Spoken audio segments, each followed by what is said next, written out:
Science को लेकर जो भी शिक्षक अभ्यर्थी हैं, यदि साइंस उनका सब्जेक्ट है तो उनसे पर थोड़ा सा चर्चा करेंगे। मेरे साथ शशांक शेखर सर हैं, साइंस विशेषज्ञ हैं। इनसे जानेंगे कई एक बच्चों का टीचर अभ्यर्थी में हजारों हजार बच्चे का हमेशा टेस्ट ले रहे हैं। इनसे जानेंगे। सर आपका स्वागत है एग्जाम में। धन्यवाद। सर साइंस के लिए अब 4 दिन मात्र है। 2, 4, 5 चैप्टर ऐसे बताइए कि कम से कम बच्चे का 5-10 अंक जरूर बढ़ जाए। क्या करें रिवीजन में? सर देखिए, सबसे पहली बात क्या है कि आपको इतने अच्छे प्रश्न लेकर के आने के लिए एग्जाम टूर को धन्यवाद जी। और आप हमेशा बच्चों के लिए काम कर रहे हैं तो उसके लिए भी आपको धन्यवाद। और मैं बच्चों को बस 2-3 ही सलाह दूंगा जी। अभी बहुत ज्यादा समय नहीं है। पहले से जो आपने पढ़ रखा है उसको रिवाइज कीजिए। सबसे पहला काम कीजिए, पहले से पढ़े हुए रिवाइज। हाँ, एकदम रिवाइज कीजिए। उसके बाद जो भी टेस्ट आपने मारा है उस टेस्ट में जो भी प्रश्न आपको नहीं बना होगा या आप एक बार पूरा रिवाइज कर लीजिए प्रश्नों को। थर्ड, आपको सबसे इंपॉर्टेंट काम क्या करना है कि मैं पिछले वीडियो में भी आपको बताया था कि एक फॉर्मूला लिस्ट बनाइए फिजिक्स का, केमिस्ट्री का और कुछ टॉपिक्स आपको बायो का। अगर 6 to 8 दे रहे हैं, अगर 9-10 दे रहे हैं तो आप वहां पर क्या करना है बच्चों, फॉर्मूला लिस्ट आप एकदम बार-बार मैं बोल रहा हूँ फॉर्मूला लिस्ट तैयार कीजिए, क्योंकि इससे आप मैक्सिमम एज ले सकते हैं अन्य बच्चों से।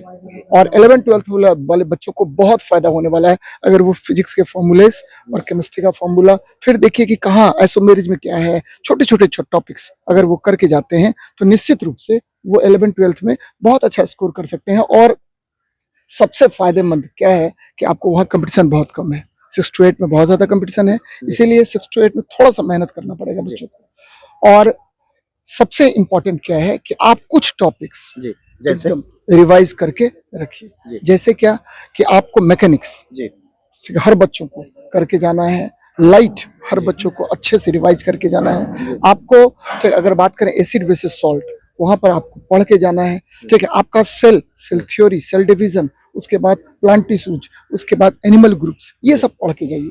ठीक है, ज्यादा नहीं, मुश्किल से ठीक है 7-8 चैप्टर टोटल साइंस में अगर बार बार रिवाइज कर रहे हैं तो निश्चित रूप से वहां पर आप अच्छा क्वेश्चंस करके आ पाएंगे।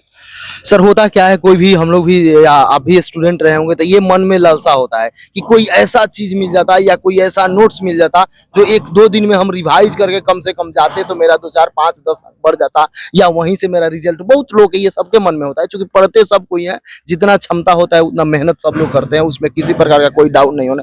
अंतिम समय में जिस तरीका से एनसीईआरटी सब लोग बता रहे हैं, जितना भी मैं इंटरव्यू लिया हूँ या यूपीएससी बीपीएससी जो भी क्वालिफाई करते हैं या शिक्षक अभ्यर्थी भी एनसीईआरटी एससीईआरटी बोल रहे हैं। एनसीईआरटी एससीईआरटी पढ़ना आसान नहीं है और अभी 2-4 दिन जो समय है जो बच्चे पढ़े वो भी रिवाइज नहीं कर पाते हैं, क्योंकि 6-7 बुक हो जाता है अलग अलग देखा जाए तो। उसके लिए क्या करें? देखिए, पहले तो आपको मैं बता देता हूँ, बच्चों को भी कह देता हूँ, कोई शॉर्टकट मेथड होता नहीं।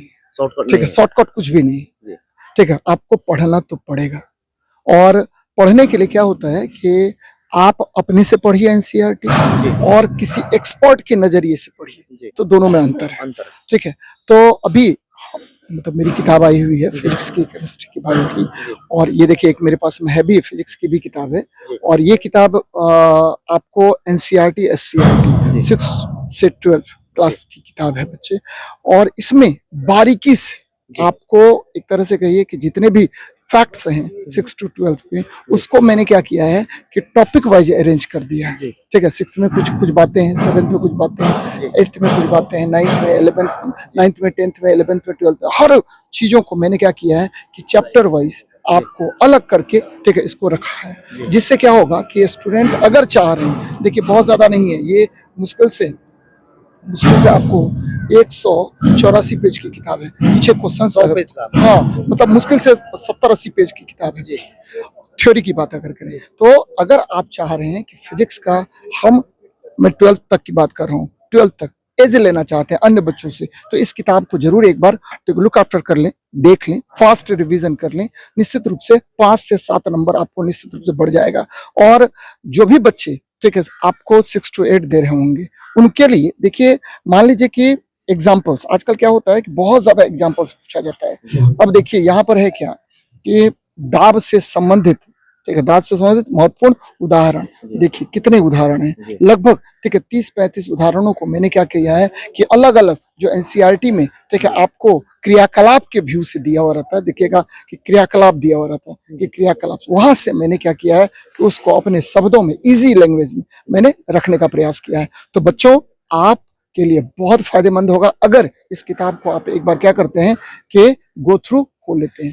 सर इसको जो आप सजाए हैं, जैसे पहले 6 to 8 सजाए, पहले 6 सजाए होइएगा, उसके बाद 7, उसके बाद इस तरीका नहीं, टॉपिक वाइज किया है मैंने। क्या कि देखिए, होता क्या है कि जैसे प्रेशर, क्रियाकलाप थोड़ा सा चर्चा किया हुआ है कहाँ पर, ठीक है, आपको 9th में, फिर 11th में चर्चा किया हुआ है, फिर आपको 6th में चर्चा किया हुआ है। तो वहां पर हमने क्या किया है कि हर जगह से कलेक्ट करके, ठीक है, फिर उसको अपने शब्दों में, ये नहीं कि एनसीईआरटी का शब्द है, अपने शब्दों में मैंने उसको क्या किया है कि पॉइंट वाइज करके उसको डाला है, जिससे बच्चों को होता क्या है, देखिए किताब लिखना क्या है, किताब लिखना कोई, हम तो अपने घर से दाब या प्रेशर कुछ लेके नहीं आएंगे।